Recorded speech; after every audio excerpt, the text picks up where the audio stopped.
The fourth exception is the Wisma Punca Emas exception. In the case of Wisma Punca Emas Sendirian Berhad against Dr. Donald Holohan, the Supreme Court upheld the decision of the trial judge in awarding damages to the plaintiff for actionable nuisance, even though nuisance was not specifically pleaded. The case of Leakey was cited as authority. In this case, the judge held that the defendants were liable in nuisance.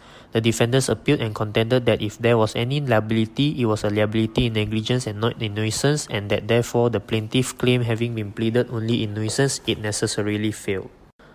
The court dismissed the appeal and held that the plaintiff's claim in alleging breach of a duty to take reasonable care to prevent part of the defendant's land from falling onto the plaintiff's property was properly described as a claim in nuisance, but in any event, the defendants had not been prejudiced by any failure expressly to plead negligence.